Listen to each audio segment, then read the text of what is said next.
ಮುಂಬೈನ ಒಂದು ಟೆಕ್ಸ್ಟೈಲ್ ಕಂಪನಿಯಲ್ಲಿ ಡಿಸೈನರ್ ಕಂಪನಿಯಲ್ಲಿ ಇಬ್ಬರು ಹುಡುಗ ಹುಡುಗಿ ಕೆಲಸ ಮಾಡ್ತಿದ್ರು. ಹುಡುಗನ ಹೆಸರು ಸುಭಾಷ್, ಹುಡುಗಿ ಹೆಸರು ರೀನಾ. ಇವರಿಬ್ಬರು ಪ್ರೇಮ ಪಾಶದಲ್ಲಿ ಬೀಳ್ತಾರೆ, ಮದುವೆ ಮಾಡ್ಕೋಬೇಕು ಅಂತ ತೀರ್ಮಾನ ಮಾಡ್ತಾರೆ. ಆದರೆ ಮನೆಯವ್ರನ್ನ ಕೇಳಲಾರದೆ ಮದುವೆ ಮಾಡ್ಕೊಳ್ಳೋದಿಲ್ಲ ಅಂತಾಳೆ ಮಗಳು ರೀನಾ.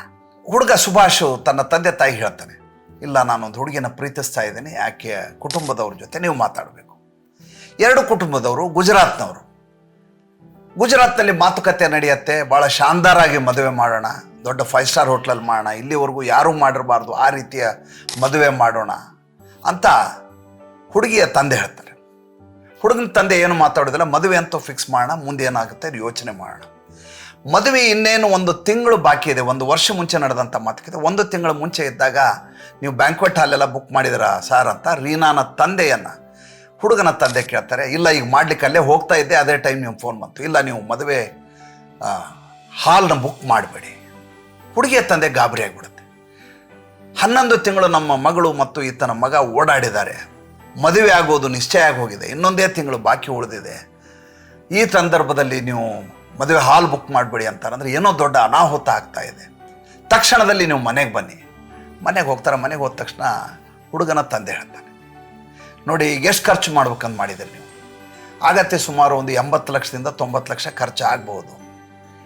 ನೋಡಿ ಸ್ವಾಮಿ, ನೀವು 90 ಲಕ್ಷ ಖರ್ಚು ಮಾಡಿಬಿಡಿ, ನೀವು 45 ಲಕ್ಷ ರೂಪಾಯಿ ನನಗೆ ಕೊಡಿ ಅಂತ. ಹುಡುಗಿಯ ತಂದೆಗೆ ಗಾಬರಿ, ಈತ ವರದಕ್ಷಿಣೆ ಏನಾದರೂ ಕೇಳ್ತಾ ಇದ್ದಾರಾ? 1 ಸೆಕೆಂಡ್ ಶಾಕ್ ಆಗತ್ತೆ. ಆಯಿತು ಕೊಡ್ತೀನಿ ಬಿಡಿ, ಬಟ್ ಮದುವೆ ಅಂತೂ ಚೆನ್ನಾಗೇ ಮಾಡೋಣ. 45 ಲಕ್ಷ ರೂಪಾಯಿ ನೀವು ಕೇಳಿದ್ರೆ ಕೊಡ್ತೀನಿ.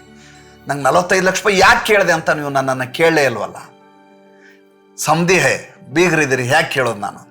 ನೋಡಿ, ನೀವು 45 ಲಕ್ಷ ರೂಪಾಯಿ ನನಗೆ ಕೊಡ್ತೀರಿ, ನಾನು 45 ಲಕ್ಷ ರೂಪಾಯಿ ಅದಕ್ಕೆ ಹಾಕ್ತೀನಿ. ನನ್ನ ಮಗ ಮಾರ್ಕೆಟಿಂಗ್ನಲ್ಲಿ ಎಕ್ಸ್ಪರ್ಟ್ ಇದ್ದಾನೆ, ನಿಮ್ಮ ಮಗಳು ಡಿಸೈನರ್, ಫ್ಯಾಷನ್ ಡಿಸೈನರು. ಇವರಿಬ್ಬರು ಸೇರಿ ಒಂದು ಸುಂದರವಾದಂಥ ಬುಟಿಕ್ಕನ್ನು ಓಪನ್ ಮಾಡಿದರೆ, ಫ್ಯಾಷನ್ ಡಿಸೈನಿಂಗ್ ಒಂದು ಹಬ್ನ ಓಪನ್ ಮಾಡಿದರೆ ಜೀವನ ಪೂರ್ತಿ ಸುಖವಾಗಿರ್ಬೋದು. ಒಂದು ದಿವಸ ನೀವು 5 ಸ್ಟಾರ್ ಹೋಟೆಲಲ್ಲಿ ಮದುವೆ ಮಾಡಿದರೆ ಊಟ ಮಾಡಿ ಹೋದವರು ಮಾರನೇ ದಿವಸ ಕೂಡ ನೆನಪಿಡೋದಿಲ್ಲ. ಆ ಹುಡುಗರ ಬಾಳನ್ನು ಕಟ್ಟೋದು ಮುಖ್ಯವೇ ವಿನಃ ನಮ್ಮ ದೌಲತ್ತನ್ನು ತೋರಿಸ್ಲಿಕ್ಕೆ ಮದುವೆ ಯಾಕೆ ಮಾಡಬೇಕು ಹೇಳಿ ಬೀಗ್ರೆ ಅಂತ. ಹುಡುಗಿಯ ತಂದೆಗೆ ನಿಜ ಅನ್ಸತ್ತೆ, ಇದು ಆಗಿರುವ ಘಟನೆ. ಇಬ್ಬರೂ ಸೇರಿ ಮಕ್ಕಳಿಗೆ ಒಂದು ಸುಂದರವಾದಂಥ ಒಂದು ಬುಟಿಕ್ಕನ್ನು ಮಾಡಿಕೊಡ್ತಾರೆ. ಈಗಲೂ ಕೂಡ ಆ ಬುಟಿಕ್ ತುಂಬ ಅದ್ಭುತವಾಗಿ ವ್ಯಾಪಾರವನ್ನು ಮಾಡ್ತಾ ಇದೆ. ಮದುವೆ ಅನ್ನೋದು ಹೊಸ ಬಾಳಿಗೆ ನಾಂದಿ ಆಗಬೇಕು ಅಲ್ವಾ?